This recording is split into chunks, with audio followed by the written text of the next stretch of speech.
We call to order our regular scheduled meeting for February 11th, 2025. If we can stand for the pledge. Pledge allegiance to the flag of the United States of America and to the republic for which it stands, one nation, under God, indivisible, with liberty and justice for all. Mr. Marco, could you do roll call, please? Dr. Alquist? Here. Mr. Atway? Here? Mrs. DeRamo? Here. Mrs. Elford? Here. Mr. DeMilo? Here.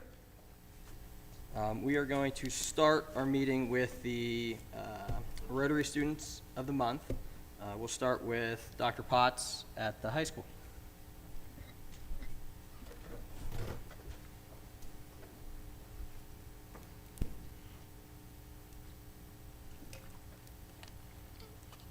Good evening, everyone. Is that on? Well, yours doesn't All get right. the one. Okay, there we go. So, good evening, everyone. Canfield High School is proud to present Nathan Ferguson as our Rotary Club Student of the Month for the February board meeting 2026. So, Nathan, you can come on up. So, thanks. So Nathan is a senior at CHS who challenges himself with honors AP and CCP classes and still carries a 3.923 GPA. One thing I want to point out about Nathan as I looked this up today, because I thought I don't know if he ever missed a school, but he's in 4 years of high school, he's missed about 3 hours total. He's here every day, working hard every day. Nathan has participated in cross country and track for 5 years, actually, 8 through 12. He's been active in Fellowship of Christian Athletes. He's actually served as the president of FCA the last 3 years. He's also very engaged in scouting, where in about 3 months from now, he's going to be earning the rank of Eagle Scout. So his project is building a playground at Lord of Life Lutheran Church. Nathan also serves substantially at his church, St. Michael's. His school counselor, Mrs. Reed, describes Nathan as committed, well-liked, and a hard worker. Nathan describes himself as determined, caring, and ambitious. Nathan plans to attend Youngstown State University next year and major in education. So I know that Nathan will be successful at YSU. but he will be missed here because we're just a better school for having him walk our halls. So congratulations to Nathan Ferguson, our Rotary Club Student of the Month. Thank you.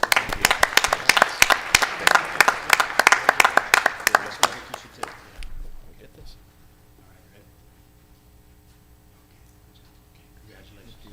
Congratulations, Nathan. Good luck at YSU. Congratulations, Ferguson family. Thank you. Mr. Rubin. Good evening, everybody. My name is Judd Rubin. I'm the principal at Canfield Village Middle School, and I am proud to present Carson Brown as our January Rotary Student of the Month. So we'll have him come down.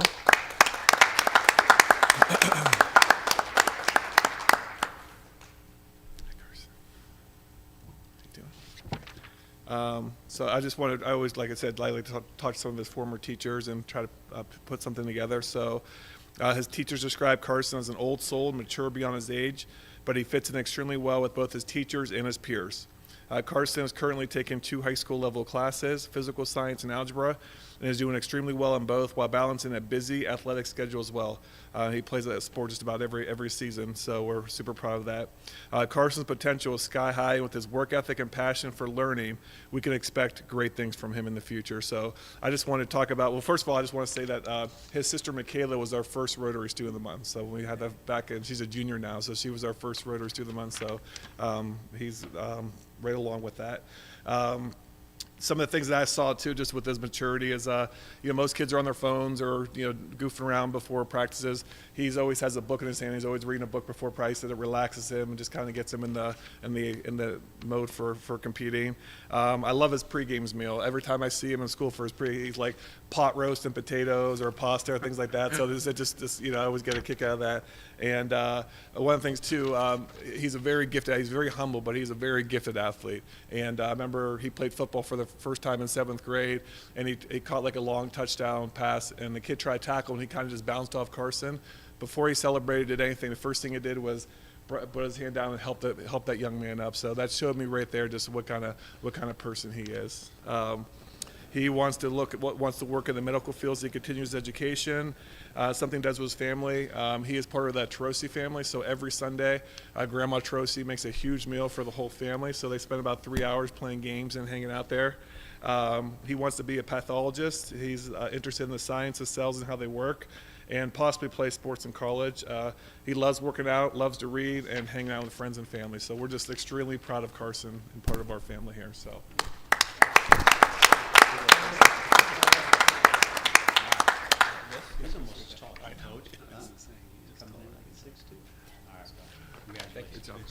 Congratulations, Carson, the Brown, and Tarosi family. Good luck the rest of the year and heading into high school.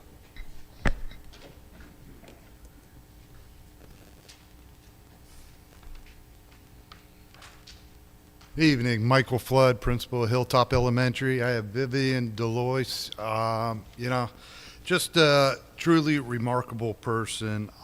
She's very caring, hardworking, amplifies leadership every day, even in the smartest ways, like including lonely classmates and offering a helping hand.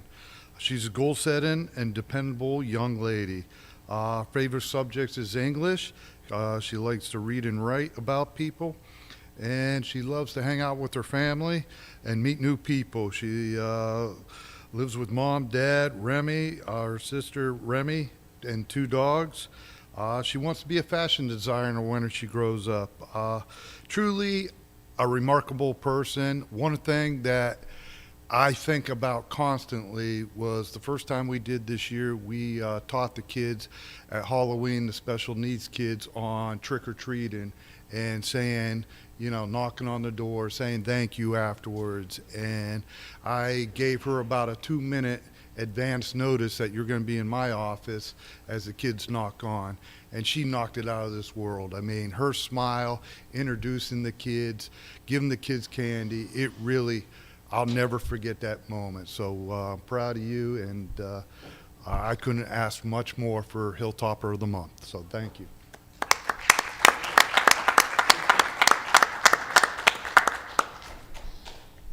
Congratulations, Vivian, Delois family.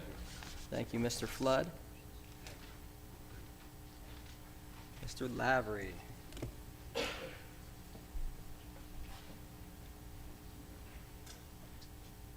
Good evening. My name is Travis Lavery. I'm the principal at C.H. Campbell Elementary School here in Canfield, and I am joined today by David Higginbotham.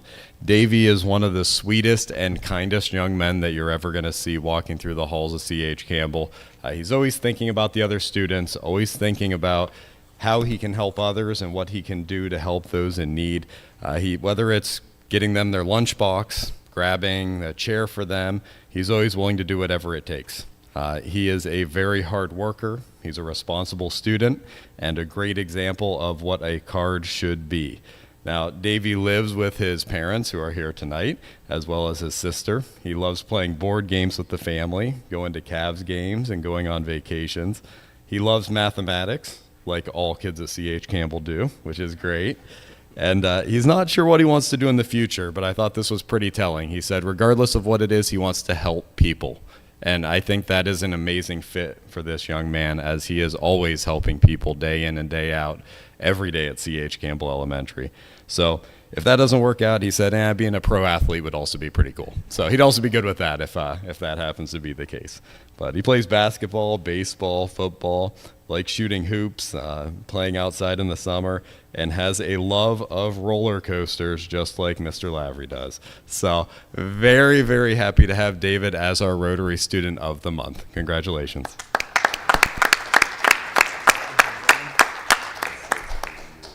David, give your mom a smile. She's begging over here for a smile. I see her. I got one. Hold on. There we go. Don't move. Smile. Yeah. Congratulations, Higginbotham family. And David, thank you. Thank you to all our Rotary Students of the Month and parents. You guys truly are what the district's about, and we appreciate everything you guys do. So if you'd like to leave, you can. If you'd like to stay, you can too, though.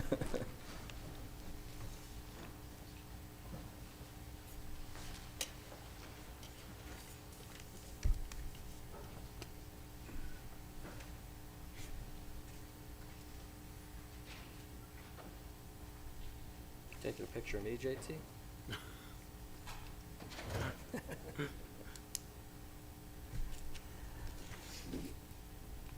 All right, we'll continue on here. Our presentation of the minutes for our January 14th, 2026 organizational and regular meeting. We got these minutes in advance. Can I have a motion to approve the minutes? So, I'll second. Okay, any discussion? Roll call, please. Dr. Alquist? Yes. Mr. Atway? Yes. Mrs. DeRamo? Yes. Mrs. Elford? Yes. Mr. DeMilo? Yes. All right, treasurer's reports. Mr. Marco, if you'd like. So I changed it up a little bit. The bank rec looked a little bit different than it has for the past 40 years, I think. Trying to show all of the bank accounts on the top and then any adjustments on the bottom to show why our bank and book might not match, usually just because of adjustments that need to be made due to our accounting software. So I gave you the cash summary report, which shows all the funds, check register, outstanding AP and payroll checks, and investment holdings we did. I did close that one farmer's investment. It was only getting about 1.1% interest, something like that. It was around $250,000 or so, and so I closed that and moved it into something that's getting a little bit more interest. So Great. That's an update. Any questions for me on that? Anybody? Okay, can I have a motion to approve the treasurer's reports as presented?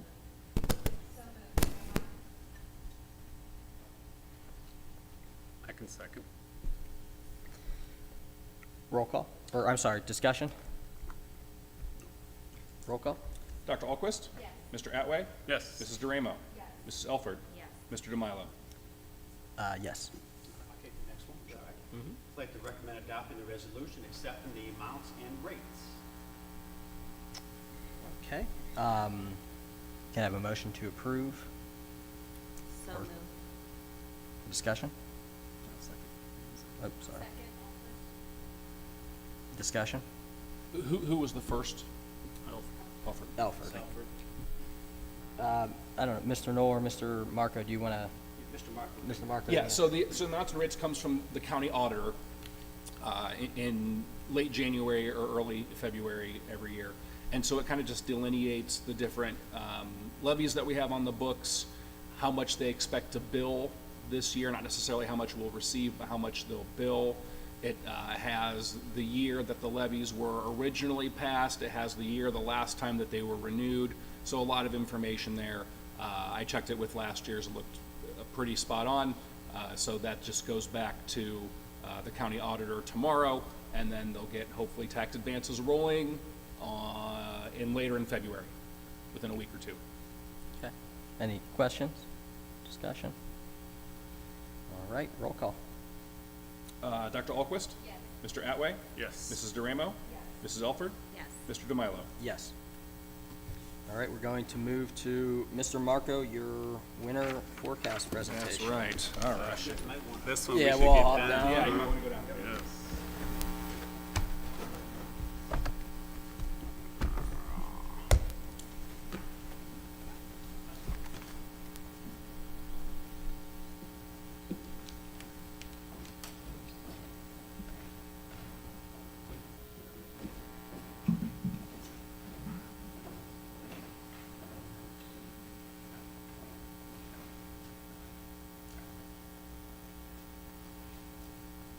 Just before we start, feel free to ask any questions you might have. I'll, of course, do my best to answer. If I can't give you a fully direct answer, I'll email you back tomorrow with a more concise and correct, well thought out response. It has been a whirlwind of a 6 weeks. Everyone in central office has been fantastic. Can't thank Patty, Danny, Kelly, Jackie, Joe, John enough. Everyone has been fantastic, so thank you so much. Without further ado, here we go. So 5-year forecast, it is a projection, all right? So, and these projections in theory can change every day. And by the time I have to close it up and do the presentation and contact the board, things have probably already happened that would change this. That's the reality. But it's meant to show where we're headed if things continue on the same path that it is. So why do we do this? And this is coming from the state. So the 3 major reasons is we want to engage the local board and the community to understand the long-term financial impacts. We want everyone to be aware of the financial situation for the district. Also, whenever we sign big contracts, we have to sign what's called a 412 certificate, and that's the superintendent and the treasurer and the board president, that we certify that the district does have the money to pay this contract. So without this, it would be hard to know 3, 4, 5 years out, will we have the funds to actually follow through with what we say that we're going to follow through with. And lastly, the state, of course, wants to know, because if there is a serious financial concern that cannot be handled by the district, the state will come in and give their assistance to make sure that you're balancing your budget. So those are the 3 major reasons why we do the 5-year forecast. First, very general overview. Where were we to start the year, and where will we be probably to end the year? So we started the year general fund with about $13.1 million on July 1st. And if my projections are correct, we look to have about $11.6 million in the general fund on June 30th of 2026. So that is about a $1.5 million budget deficit this year is what we're looking at. Any questions on that? Real quick view of where I think we're headed. So where do we get our money from? Every school district in the state is different. Based on, the state looks at a weight, it's a 60-40 weight. 60% of the weight is looked at your property values, and 40% of your weight is looked at your incomes for the district. And then they come up with some kind of calculation that says, well, this district should be able to take care of this percentage of the student expenditures, okay?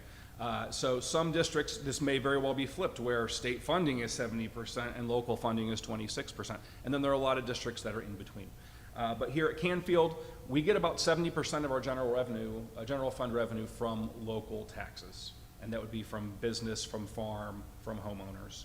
State funding is about 26%, and all other revenue about 4%. And a lot of that would be the interest that we earn off of our investments. At least this year, it's about 4%. But more than 2/3 of our money is coming from local taxes. Any questions from the board on that pie chart? Same thing on the expenditure side. Well, if you want to know where our money comes from, where does it go? Largely speaking, personnel cost. We are a service industry. We do not create goods. We educate students. And so most of our expenses are going to be in personnel cost, salaries, and benefits. About 84% of what we're spending this year from the general fund looks to be spent on personnel. Purchase services, a lot of which are coming from either the ESC for special education services, or a lot of building maintenance issues would fall inside of the purchase services world, and then everything else like supplies, capital outlay, et cetera, would be the other 6% this year, again, if my projections are correct. Any questions there so far? Okay. All right, so where are we headed? So we're in fiscal year 2026. The fiscal year is based on the June 30th of the year that it ends, not the July 1st of the year that it begins. So last year, notice we had a budget deficit last year, largely because of a one-time transfer to a capital improvement fund. So that's kind of an outlier. But 26, 27, 28, 29, 30, that's what the forecast is over. Notice we are looking at the blue is the revenue, the orange is the expenditures, and notice the orange is winning this year. But notice as we go to the right here, the blue, the revenue stays very, very flat, whereas the orange bars continue to increase, okay? So what we're seeing is the gap widening, and our budget deficit is continuing to increase as the years continue, if we continue on the same track. The graph on the right is the projected cash balance. So we ended last year with a little over $13 million. We look to be at about $11.6 million at the end of this year, dropping to somewhere around 8.5 maybe next year, and decreasing moving forward. Obviously, 2029 and 2030 cannot happen legally, all right? We are not the federal government. We cannot go $30 trillion into debt or whatever. So serious changes have to happen before that time occurs. But notice we do have a couple years before we're looking at negative cash balances. Due to the fact that we're already deficit spending this year, I would already say that we're kind of in a distressed status. We have some time, but we do not have a lot of time to kind of turn the ship around one way or the other. The orange is definitely beating out the blue for the next few years. Any questions on this slide? And of course, you can wait till the end if you want to see the whole presentation. Okay. All right, so our board policy says that whenever we get below 60 days of worth of expenditures at the end of the fiscal year, the treasurer and the superintendent are supposed to alert the board, and then we will have to present a plan to rectify the situation. Notice that horizontal black line there is the 60-day mark. And so this year and next year, we are projected to be above that 60-day mark, 128 days. And if you don't know, this is what this means. If all of your revenue stopped, how many days could you with just cash take up on hand? This is the calculation, right? It kind of puts it more into apples and apples, because some schools, $50 million might be nothing, whereas some schools, $1 million might be a lot, because you want to talk about how many days of cash you have. So that's what this is talking about. We look to be about 128 days at the end of this year, about 93 days at the end of next year. 2028, we would drop below that mark, about 44, and then of course with 29 and 30, we would be in the negatives if the projections would hold. Questions there? All right, so board policy 6220, I didn't want you to read the whole thing, but the important part is what I talked about before, where the board policy is 60 days of operating expenditures. The goal is to have all of these light blue bars, I'm colorblind, so if I'm wrong on the color, sorry. All of those light blue bars should be above that black line, moving forward to the right. Even the 2030 should be above that black line. So this board policy says that when we recognize the problem, the superintendent and treasurer will present a plan or multiple plans for the board to consider to stop this eventuality from occurring. And we talked maybe March, maybe April, that's what we'll be doing, is presenting the board with multiple scenarios as to if we did this on one hand or on the other hand, that would stop the days cash to go below 60 days in the forecast. Questions on that? So that'll be more forthcoming in either March or April. So enrollment. So this is starting from 2021 all the way to 2030. Notice it's pretty flat, but there are definitely declines. So in 2021, we were at about 2,500 students. To right now, we have about 2,409 as of our last state foundation payment. And then Frontline, our forecasting software, I think sometimes they're able to pull live birth rates. I don't know if that's what this is or if it's just a projection based on history. But it looks like by 2030, we're probably going to be closer to 2,300. The reality is women are having fewer children. Enrollment across the state is declining. Unless you're in a few small areas like northern Cincinnati or North Columbus, most districts are losing enrollment across the state. Questions there on enrollment? Okay. Skip that one. Okay. Oh, it didn't pull what I wanted to pull. Okay. Nonetheless, for demographics, general fund expenditures. This year we look to be spending about $78 per day per student. Okay, daily cost per pupil. Now, the file that I had a little bit of a box on the bottom that explained this a little bit better, but only 53% of that comes from Canfield local home owners, property owners, okay? And about 53% of $78 is about $42. And if you assume that a school day is about 7 hours, that means that we are educating our students here in Canfield for about $6 per hour per student, okay? Which is a fantastic value. Minimum wage right now is $11 per hour. And our students are being educated by our property owners are getting together and they're all combining and they're paying on about $6 per hour per student to educate our kids. So very, very good value there. Questions? I wonder why that didn't pull over, Mr. Knoll. I had it changed. Looking forward, so what are my major concerns? What kind of keeps the treasurer up at night is how I like to word it. Number one is the deficit spending this year that appears to be accelerating moving forward. So it's $1.5 million this year, but it looks to be more like $2.5 million next year, and so on and so forth. It continues to increase. That's my major financial concern for Canfield. Numbers 2 and 3 are kind of out of our control. And I would say numbers 2 and 3 are statewide. What's Columbus going to do?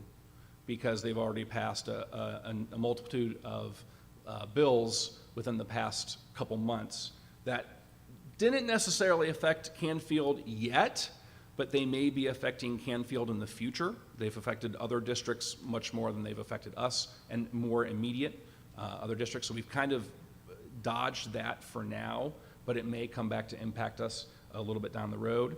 And so what Columbus doesn't like is they don't like unvoted tax increases. That seems to be their mantra.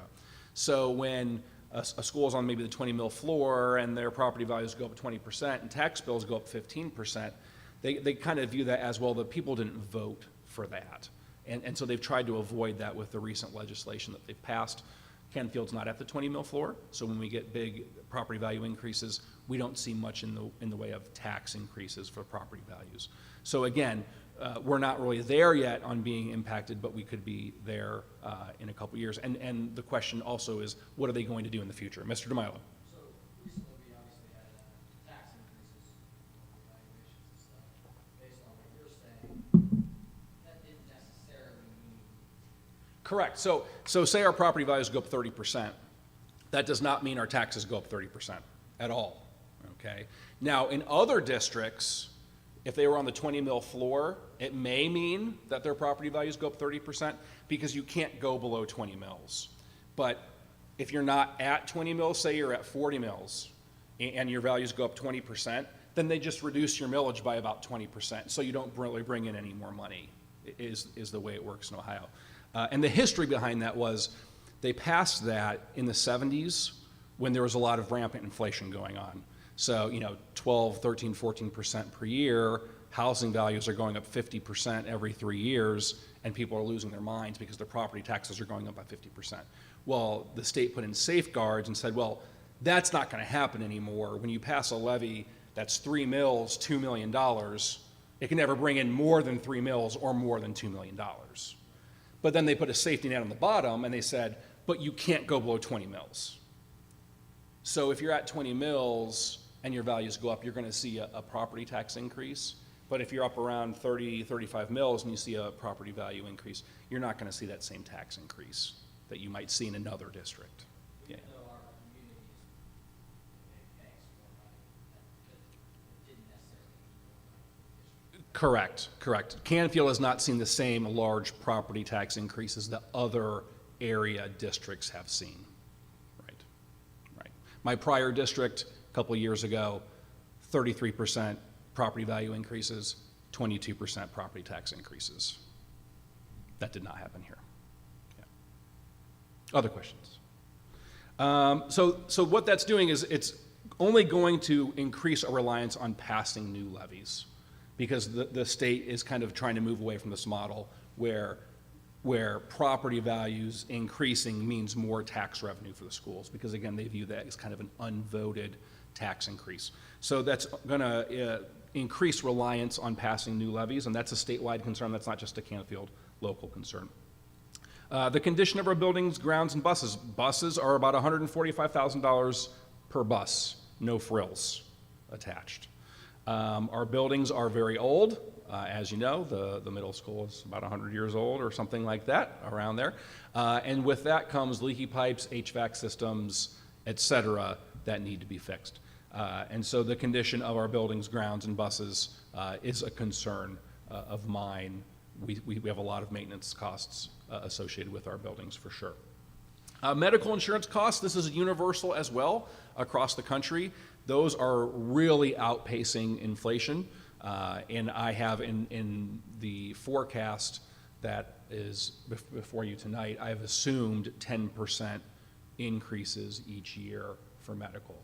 I would say that's a little bit conservative. Hopefully it will be lower than that, but I think it's best to kind of plan for the worst and hope for the best. And when it comes to medical costs, the reality is one person who's very, very sick can cost the consortium $1 million very, very quickly. Those can get very, very expensive.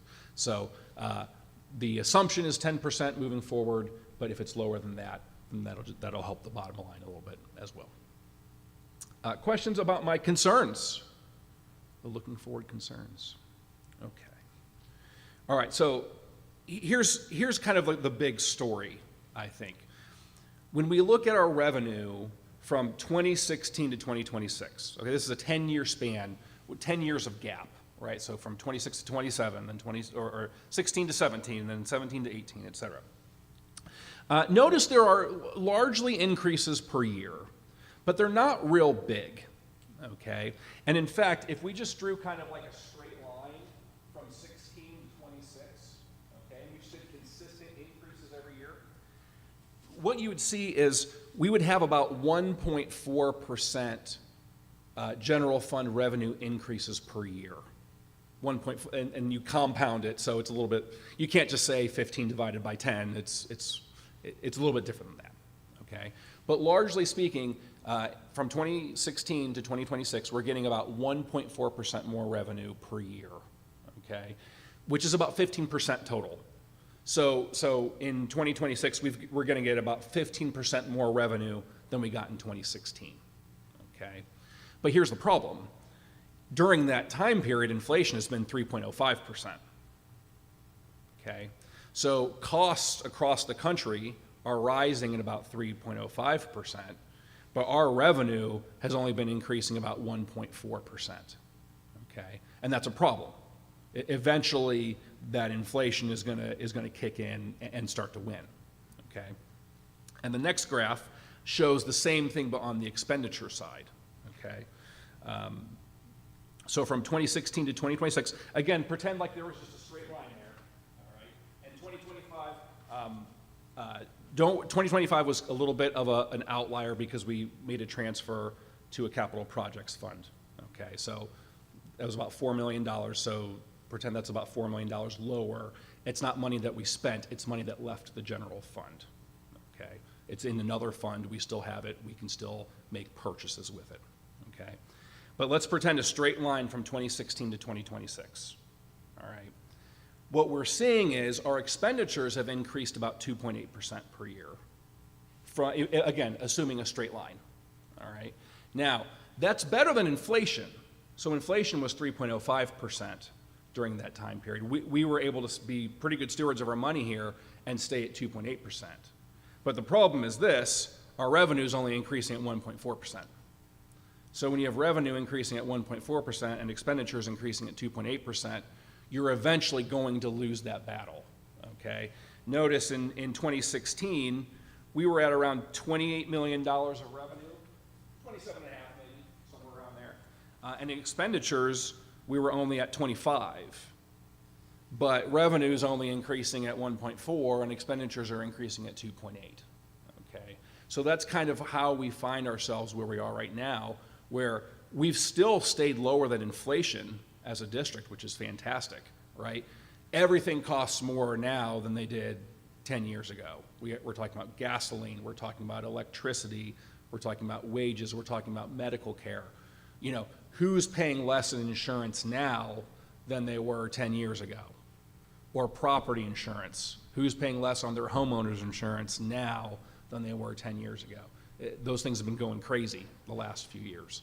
So we've been able to stay lower than inflation, which is great, but at the same time, our revenue has been very, very flat, only increasing at 1.4%. So we've seen slowly but surely revenue going up a little bit, but expenditures going up faster than our revenue has, okay? That was kind of the major part of the presentation that I really wanted to hammer on, is this has kind of been a long-term thing where the district has been good at keeping expenditures lower. We're doing better than inflation, but at the same time, our revenue has been very, very stagnant, only 1.4% increases on average over the last 10 years. Board members, questions for me? That's a lot of information. That is my last slide besides the question slide. Yes, go ahead. This is it. This is it. So, as I'm looking at this and just seeing where we're at, I guess there's two takeaways on sense. We can't continue to do, so not doing anything going forward is not an option. Agreed. This graph is pretty much if we continue the status quo. Exactly right. And so then, at first pass, I was to default to the treasurer and say, how do we increase revenue other than going to voters? That's really. Hold a lot of dance competitions. Right? Bake sales, yeah, Mr. Noel likes to say bake sales. You know, we can do small things, right? And I like to say small victories lead to big victories. But at the same time, the gap of trying to put together little things to narrow this gap is beyond our control, right? You're right. Something's gonna have to change, right? And just to build on something has to change, looking at this, we can't wait, to your point, that we're not federal government, so we can't wait till Correct. 2028 to say, this will help us in 2029. So Correct. this action has to be taken imminent. I would say we probably need to have a good, I would say we probably, at this time next year, we should probably have a really, really good plan in place to how to resolve this.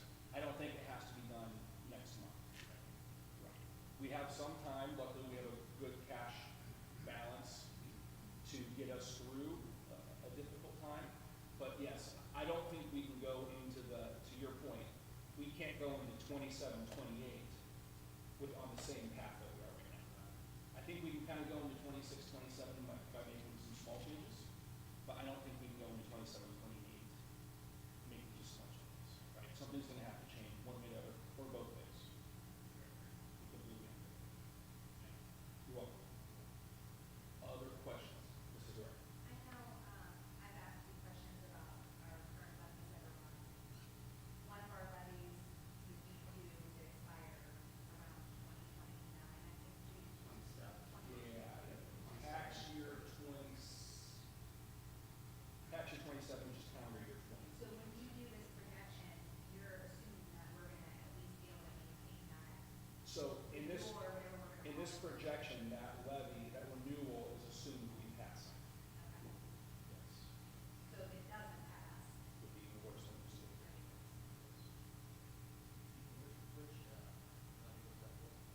So that was a 5-year current expense levy that I believe was passed for the first time in 2013, and then it was renewed in 2018, and then again in 2023.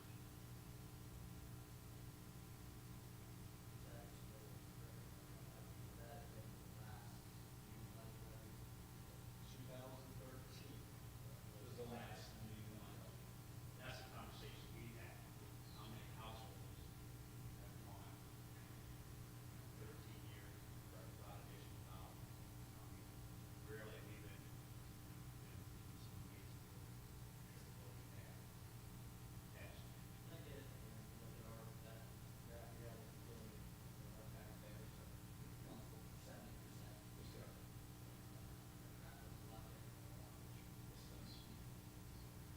But I also think to your point, that the takeaway that I get is, you know, we, despite what Amy kind of was reviewing, I think we've done in the district a phenomenal job of being fiscally responsible and maximizing dollar for dollar. Exactly right. Because when you think about it, a lot of our expenditures are on those items that you've heard have been going crazy. Insurance, right? Gasoline prices, personal wages, medical insurance, right? All of those are major expenditures that we take on that we've still been able to stay lower than inflation nationwide, which is fantastic. But our revenue has not kept up. Right, So that's the key, there's been no windfall of property tax dollars coming in. That's just not, Two not levels there, right? There was revenue and expenditure. correct, correct. So they're both going up, but the revenue's only going up a little bit and the expenditures are Just going up. either one of those, you know, but we're services, so We are services. it's not like we can increase production and do it and Correct. everything will happen. So, you know, we have to look at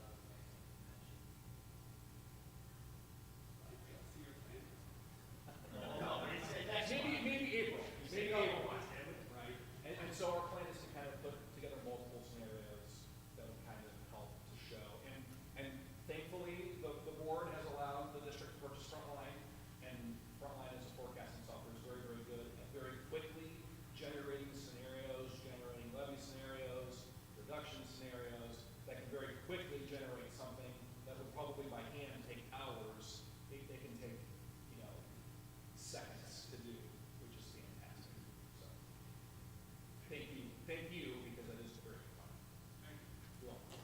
Oh, I got class. I got class. You got class. thank you for making this very clear for us to understand, and I think for the community, yes. I mean, you don't have to be a financial person to understand this, so I appreciate that you put it in this format.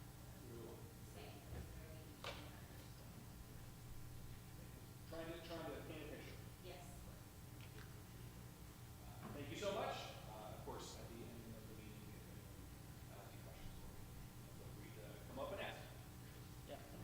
Thank you, Mr. Marco. Thanks, sir. I agree with Katie and Jill. Thanks for making that clear, concise, and user-friendly for us. Non-financial literate people. We'll talk about it at the end, but it's maybe worth mentioning here. We have a financial committee meeting coming up too. I think we're ironing out the date and time, but we'll get that out to the public where we'll talk more about this financial forecast and some options we have, and those sorts of things. So just going to say, and I'll probably say this again when we talk about the calendar later, but we as a district, as Mr. Marco pointed out, we're facing a lot of challenges financially. Our facilities are old, our revenue versus our expenditure, like you talked about there. So, those are really hard waters to navigate, when you have everybody rowing in the same direction. And if you don't have everybody rowing in the same direction, it's nearly impossible. So, when I say everybody, there's three groups I look at: the administration, Mr. Knoll, his team, the staff, the teachers, and then the community. Most importantly, the students, the parents, and the community at large. So I know our goal, we don't have any magic answer, but our goal as a board is to try to bridge that gap with the community. This is your school ultimately. We want to hear from you. We want you to come to meetings. We want you to come. I know Mr. Atway and Ms. Duramo held a talk here before the meeting, and they had a handful of people show up, and they said it was really, really fruitful. So those types of things, we have these committee meetings. We want to hear from you, because ultimately it's your school district. It's not what Steve DeMilo wants or Mr. Knoll or whomever. It's your school district, and now there's some things that we can't just stop teaching math in third grade. There's some things we have to do, and we're not going to agree on everything, and that some things we're not going to be able to do, but we want to hear from you, and if we can't do something that you think should be done, I don't think there's anybody up here who wouldn't explain, well, we understand, we hear what you're saying, but this is why why we can't. So to navigate these waters, and it's going to be a tough, handful of years here, and we don't know what Columbus is going to do. We have to get on board together. So, if you're here, if you're one of the 6 people here, bring a friend next time, Mr. Henry. Or watching at home. Or watch at home, yeah. I know a lot of people watch at home, and that's great too. But don't be afraid to email us, reach out to us. We want to hear from you. So, thank you, Mr. Marco. Thanks, sir. With that, Yeah, I'll take it, if that's okay. So with those comments, I'd like to recommend the approval of the winter forecast as presented. all right. Can I have a motion to approve the winter forecast as presented?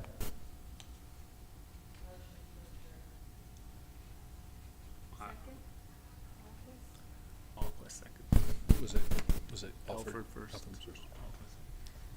Any discussion besides what we've already had?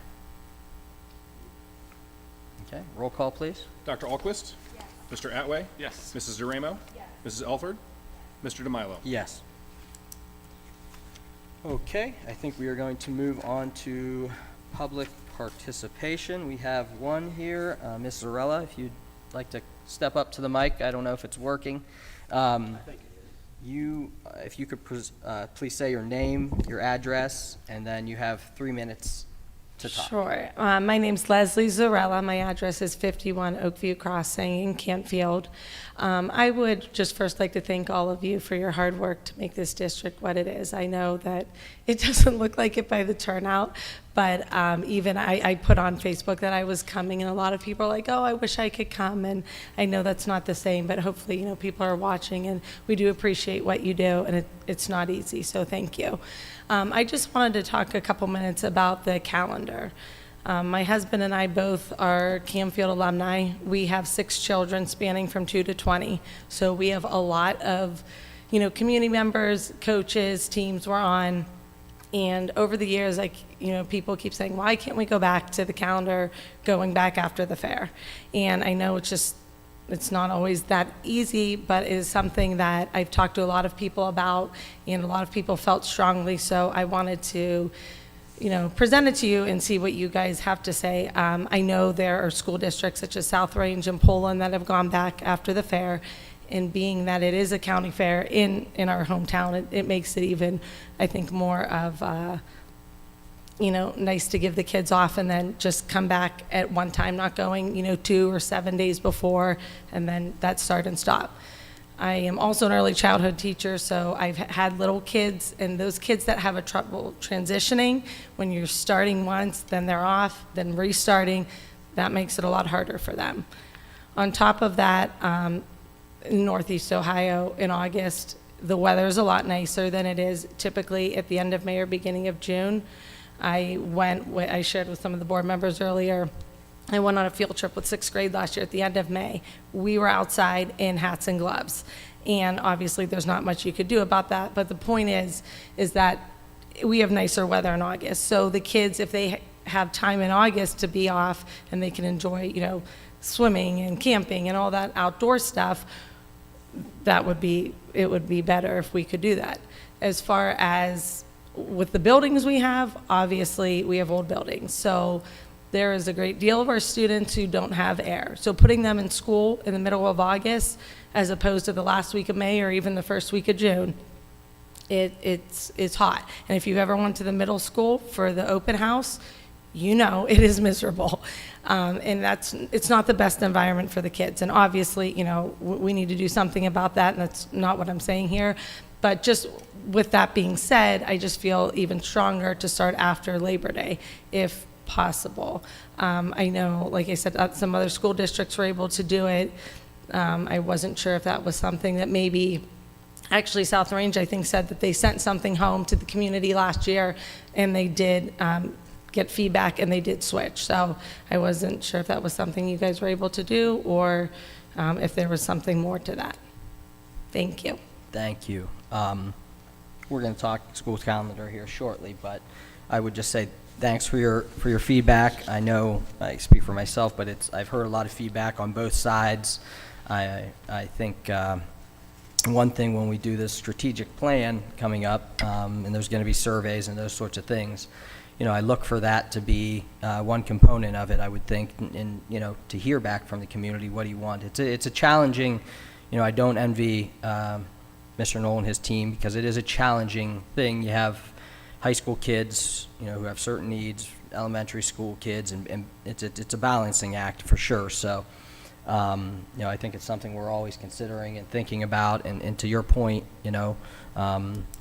we want to hear from the community. I hear people anecdotally here or there, and hopefully, with the strategic plan coming up, that can give us some clarity to really see the full picture of where the community is at with that, and balance that with the educational needs. So.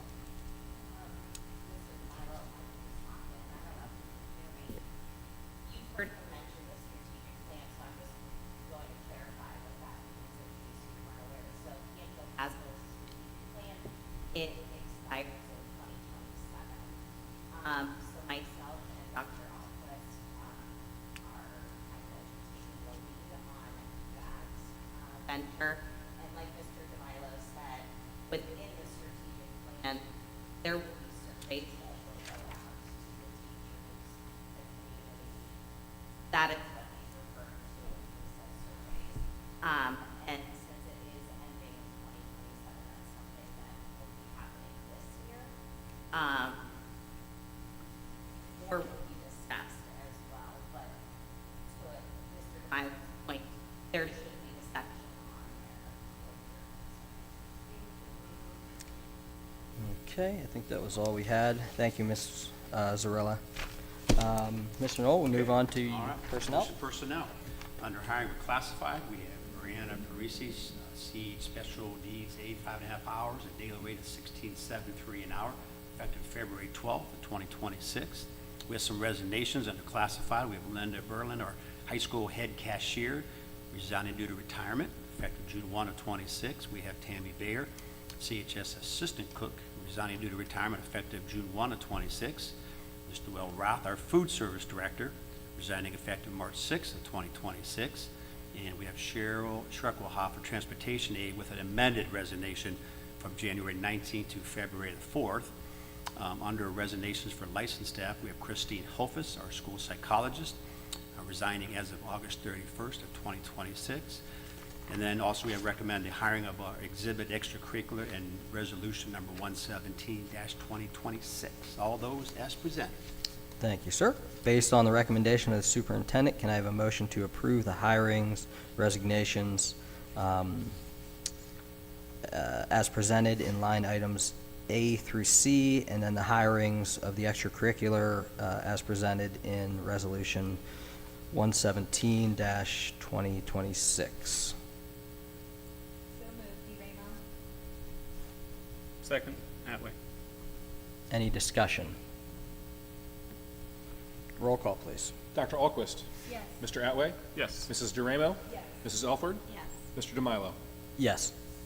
And I'd also like to recommend adopting the 2026-27 school calendar. Okay. Based on the recommendation of the superintendent, can I have a motion to adopt the 2026-2027 school calendar? We got that in an exhibit. So moved. Can I jump in to add to the discussion, Mr. DeMilo? I think we discuss after. Yeah, we need a first and a second, yeah, then we can, I'll second DeRamo. Mr. Raymond? Discussion? Sure, I just wanted to, again, to go back to this. If Mr. Knoll could give a brief discussion on how the calendar came to be for this upcoming year and who was involved in making those decisions, just to get some clarification. Sure. So in our teacher's contract, we have a clause in there basically that says that we're to meet with our teachers' union. And we actually had 2 meetings this year. One of them was on our 2-hour delay on Monday to get things worked out. So, you know, they bring up different concerns. You know, over the years, we've talked about the elementary testing, which is big for those teachers. We talked about like parent conference night, which is another one that we've made some changes to. This calendar that we talked about, there's a once every blue moon opportunity to go a couple days before Christmas, because Christmas is on Friday. So we talked about that, and the teacher said, well, we'd rather just have 2 weeks off, which I understand and was okay with that as well. So, but that's the big thing, and obviously I talked to other people around too, but we do have that requirement with the teachers union to sit down with them and make sure they're in agreement with kind of where we're heading. Is that a good enough explanation for you? Is that what you were looking for, Ms. Alford? Yes. Is that all right? Okay, awesome. And if I can add, just because Mrs. Zarella, you're here, and so, you know, obviously this is up for review now, and so it's not that we're dismissing any of the feedback that you're given, but it's more of a forward-thinking approach, because this has to happen, you know, well in advance to give notice to everyone in the community, the teachers, the students. So it's, that process can still involve, but when you look at this calendar, I think this is better than what it was last year, so I know. Oh, yeah, I can talk about that too. Yeah, so, After you know, it gets blasted, you yeah. know, and Big we're boy. Labor Day is also a little later. Yeah. But people Yeah. in the community, I think, have always said, well, why can't we do like others? You know, there probably are nuances within the calendar that we don't see, whether it's a shorter spring break or a shorter Christmas break, like Mr. Knowles said. So there's a lot that takes into account, but I think going forward with the strategic plan and taking that additional feedback and aligning with all the parties that need to be involved, you know, we can continue to evaluate this calendar going forward. And Mr. Knoll, would you mind also, like, just real briefly speaking to, at least for our school, I know, with the contract we have with our teachers and how our teachers are reimbursed, we are still on days as opposed to like the minutes and, you know, how, like, I know Austintown, they can extend their day 5 minutes each day, and then they get off every Friday, or, you know, something like that. So we don't have quite the flexibility. Yeah, and our teachers' contract, teachers have X number of days to work, but the most important thing is the number of days that students are here. It can't be any less than 175. So that leads us basically through our school calendar. You know, I think we start with like 178 kid days, but like we have a couple waiver days, you know, where we don't have kids here. We're allowed to do that and still meet that minimum for teachers and probably most importantly for students.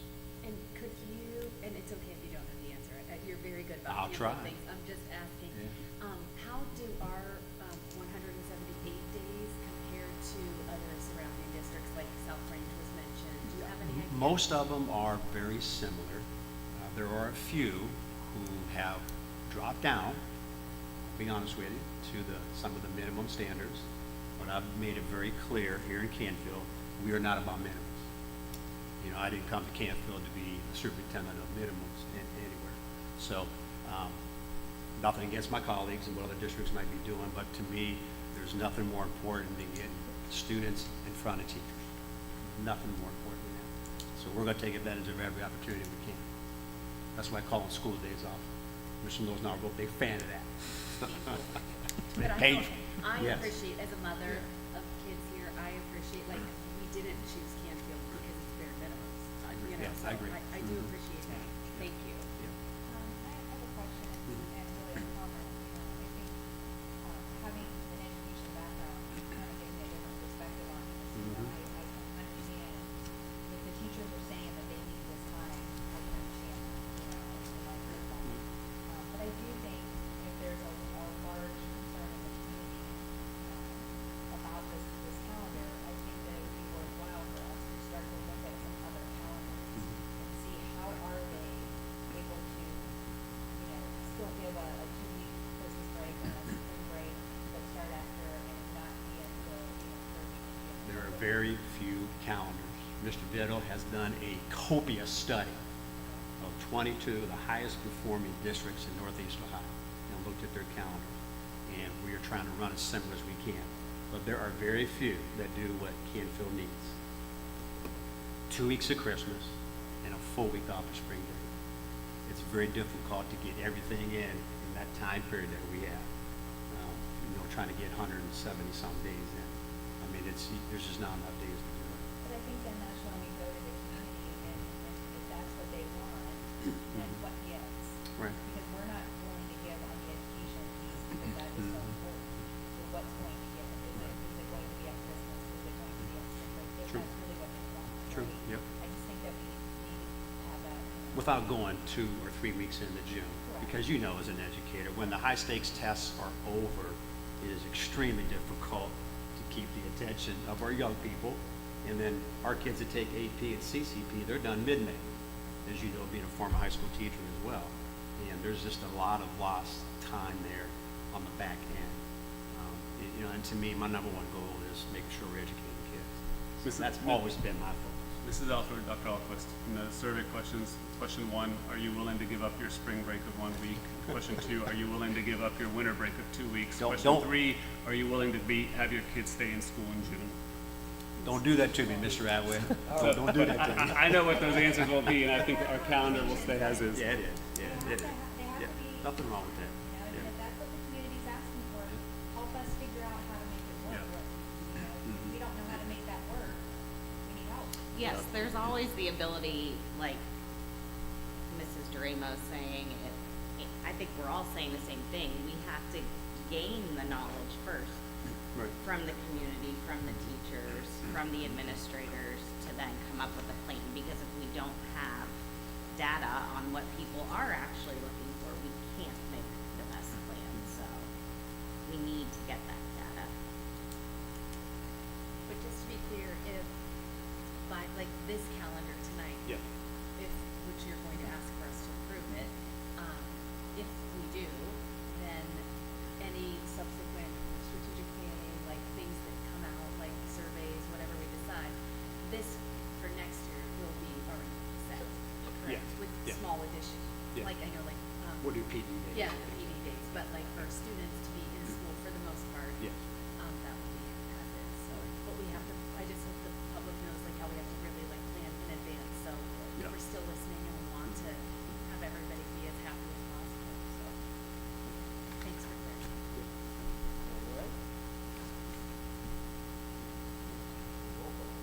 Dr. Alquist, Yes. Mr. Atway, Yes. Mrs. Duramo, Yes. Mrs. Elford, Yes. Mr. DeMilo. So I just kind of threw this in here, might not be the right place, but our April, I know this is a few months down the road here, but our April board meeting is over that spring break we just talked about. And I doubt very few are gonna want to join me here for spring break. So, I don't know if you want to go prior or later, but if you wouldn't mind maybe looking at your calendars, we can make that adjustment. This is the month of April now. Okay. I would err on the side of later, I guess. Maybe the 15th? Yeah, the 15th, tax day. Tax day. Tax day, that's right. I don't know. Ms. Elford, are you okay? Yeah, I think after would 15th? be Okay. better. Okay. Just for my, better double check, because I know we're trying to, before, I don't know if play is starting at that point, or we might Play wait. before, I think it's going to be done. yeah, plays before. Yeah. the football. Yeah, so we should be okay. I don't see anything on the master calendar here, but that doesn't mean I missed. I will double check. Okay. But if you're good, we'll tentatively put it for the 15th. Yep. And I'll circle back. I actually have the play on my calendar from the 26th to the 20th. Yeah, I do too for that. Yeah, great. Okay. We don't need to vote or anything on that. Just want to get it going. So, okay, so we'll do some out of state. So we got a lot going on here. So we got the high school baseball team, spring break trip to Pigeon Forge, Tennessee, Wednesday, April 1st through April the 5th. Baseball team in a baseball tournament in Columbus, Ohio, on April 17th of 2026 through April 18th. High school girls soccer team attending a preseason camp to Penn State University in Erie, PA on July 24th through the 27th. Our boys attending a preseason team camp as well to Penn State on July 28th to July 31st. High school boys lacrosse to travel to Hickory High School in Hickory, PA for scrimmage on March the 7th. Our high school varsity softball team to travel to North Myrtle Beach, South Carolina for the tournament on April 5th through the 10th.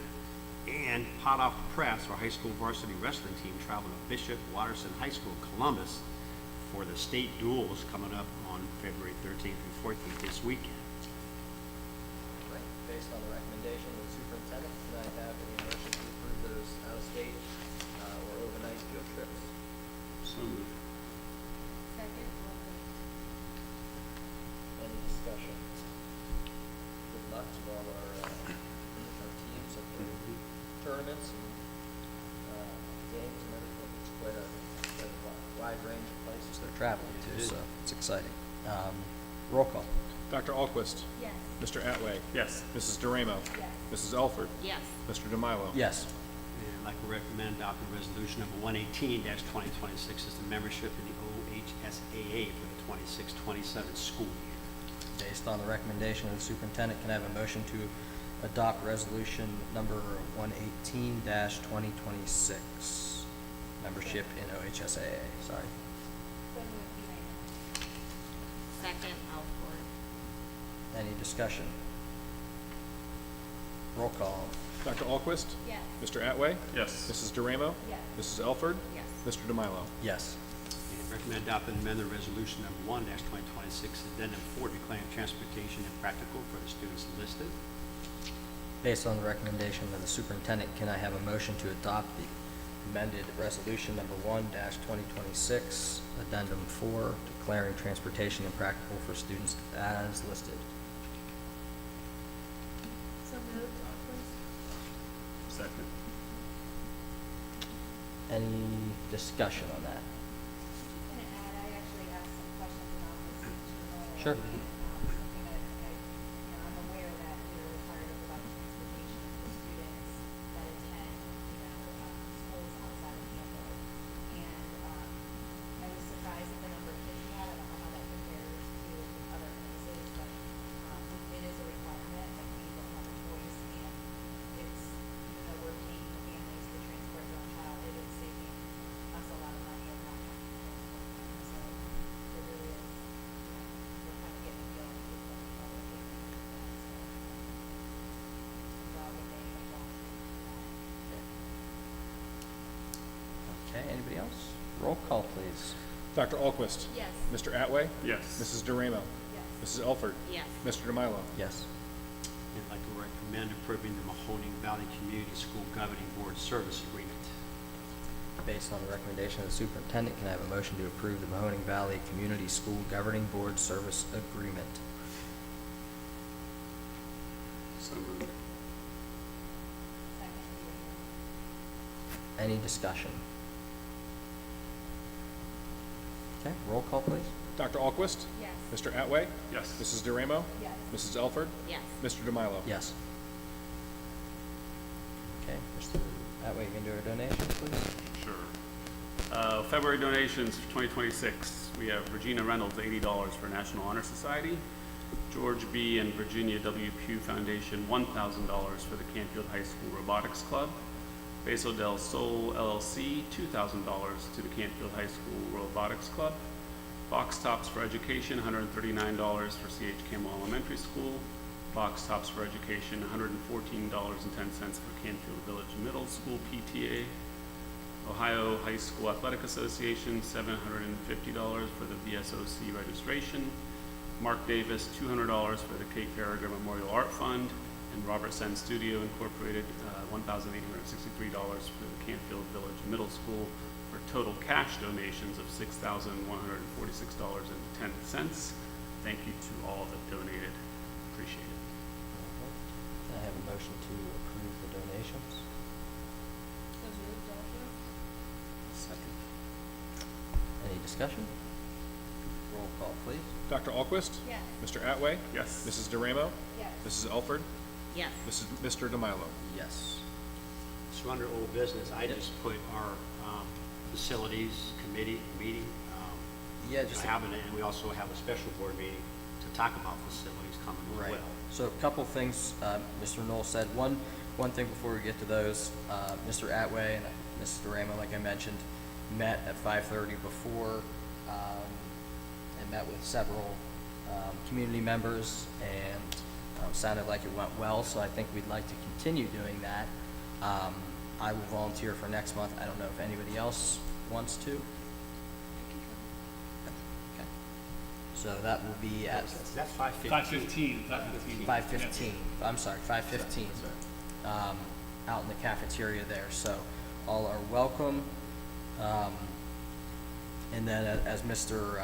Knoll mentioned, we have a special board meeting coming up, really focused on facilities. We're not gonna come out of that with any decision or anything, it's just to kind of start getting that process rolling. That will be next Wednesday, February 18th at 4 p.m. That will be at the boardroom, not here, so that will be at the boardroom.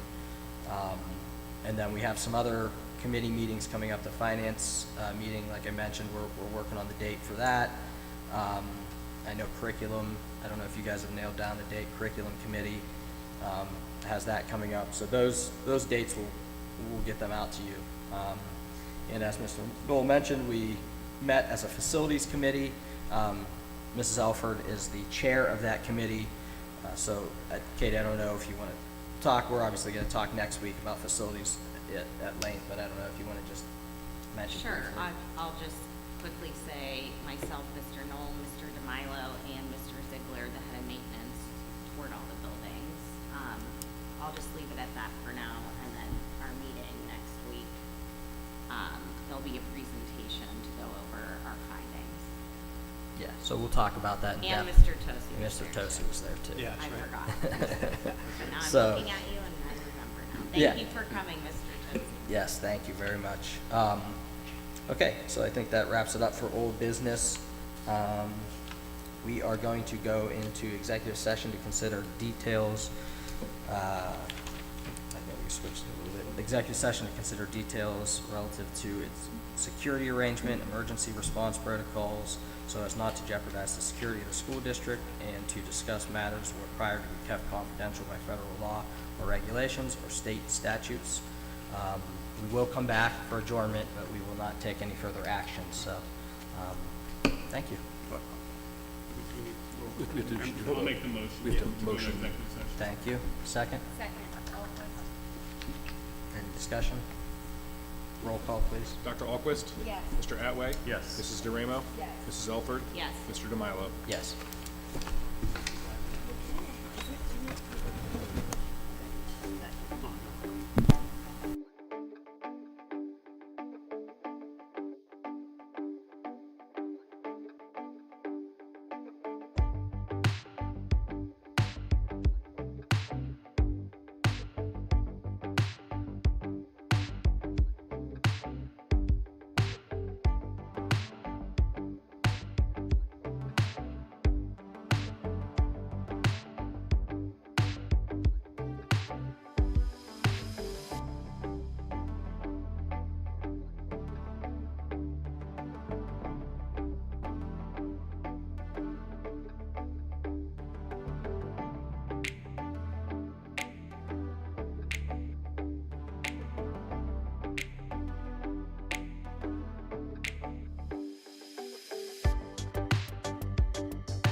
Good.